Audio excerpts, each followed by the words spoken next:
내가 청하는 것은 무엇이든 내 왕국의 절반이라도 너에게 주겠다.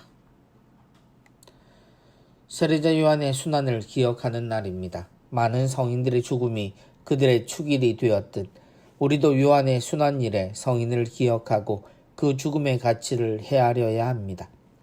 그럼에도 요한의 죽음은 여러모로 신앙을 증거하다 죽었다는 말로만 설명하기에는 어려움을 느낍니다.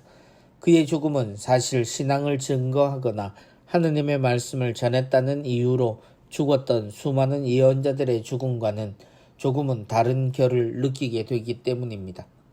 물론 그는 왕이 해서는 안 되는 일을 지적했고 그를 미워한 헤로디아에 의해 죽음을 당했습니다.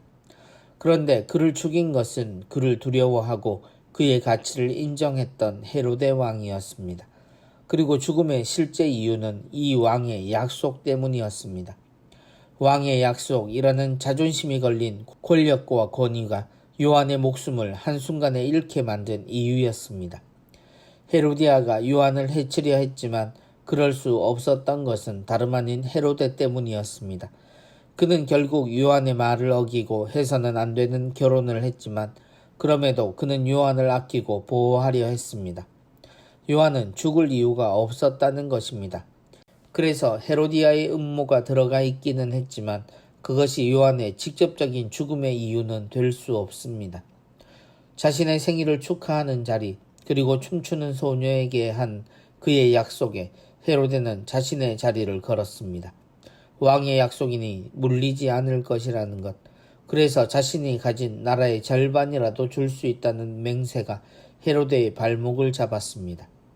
자신을 위해 무엇이든 해야 했던 헤로데는 요한을 지켜내지 못했습니다. 오늘 요한의 죽음에서 신앙보다 사람의 모습을 보게 되는 것은 이 때문입니다. 선을 아는 사람, 그리고 정의가 무엇인지를 아는 사람이라도 자신을 위해서는 알면서도 죄에 손을 댈 수밖에 없는 존재라는 것, 그렇게 의로우니 예언자가 목숨을 잃습니다. 정말 중요하고 소중한 것도 자신 앞에서는 지켜내지 못하는 사람의 약함이 드러난 사건이 요한의 죽음입니다. 결국 정의보다 불의가 승리를 했고 정의는 늘 살아있고 모두가 알고는 있지만 지켜지지 않는 상황이 지금도 반복됩니다. 요한의 죽음 이후 시작되는 예수님의 활동은 이런 정의가 어느 한 사람이 아닌 우리 모두가 지니고 지켜야 할 가치로 만들기 위해 우리 곁에서 이루어졌습니다. 누군가 같은 이유로 예언자들을 죽였던 시대를 끝내는 것은 사람들 모두가 하나님의 뜻을 알고 정의로운 존재가 되는 것입니다. 누구 하나를 죽여서 없앨 수 있는 정의는 그렇게 우리 모두를 요한으로 만드는 것이기 때문입니다.